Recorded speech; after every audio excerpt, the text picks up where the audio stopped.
तो जिस तरह से ममता बनर्जी ने पहले ऐलान किया था कि रामनवमी पर दंगे हो सकते हैं, वो हनुमान जयंती पर भी दंगे की आशंका जता रही हैं। लेकिन सवाल है, क्या मुख्यमंत्री का काम सिर्फ दंगे की आशंका जताना है? बंगाल में हनुमान जयंती पर हिंसा की आशंका पर हमने पश्चिम बंगाल के राज्यपाल सीवी आनंद बोस से एक्सक्लूसिव बात की।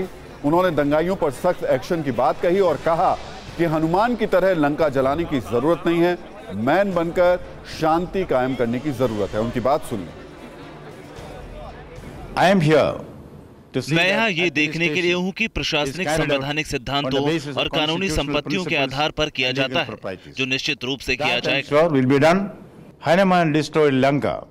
भगवान हनुमान ने धर्म की स्थापना के लिए लंका को जलाया। अगर कोई भी हनुमान जी का अपमान करता है और तोड़फोड़ करता है, अधर्म फैलाता है, उसे सबक सिखाया जाएगा।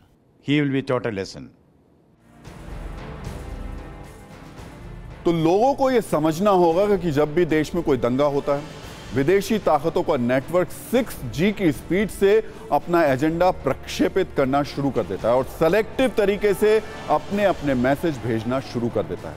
भारत के 2 राज्यों में रामनवमी पर हुई हिंसा ने यही मौका इस्लामिक देशों के संगठन OIC यानी ऑर्गेनाइजेशन ऑफ इस्लामिक कोऑपरेशन को दे दिया। इस मौके का फायदा उठाकर OIC ने बयान जारी किया और कहा कि OIC रामनवमी की शोभा यात्रा के दौरान भारत के कई राज्यों में मुस्लिम समुदाय को निशाना बनाने वाली हिंसा और तोड़फोड़ की गतिविधियों पर गहरी चिंता जाहिर करता है। देश में मुस्लिम समुदाय की सुरक्षा, अधिकार और सम्मान सुनिश्चित करने का आह्वान करता है। 57 इस्लामिक देशों के संगठन OIC के इस बयान पर विदेश मंत्रालय ने जवाब दिया है और कहा है कि OIC केवल भारत विरोधी ताकतों से गुमराह होकर अपनी प्रतिष्ठा को नुकसान पहुंचाता है। कहने के लिए तो OIC दुनिया में प्यार और भाईचारे को प्रमोट करता है, लेकिन बिना जानकारी और सिर्फ एक पक्ष में बोलकर वो सिर्फ लोगों के बीच नफरत पैदा कर रहा है और अपना एजेंडा चला रहा है। ये सही है कि रामनवमी पर भारत में दंगे हुए, लेकिन क्या इस दंगे में सिर्फ मुस्लिम समुदाय ही पीड़ित है? हिंदू समुदाय के लोग भी दंगों के दर्द से गुजरे हैं।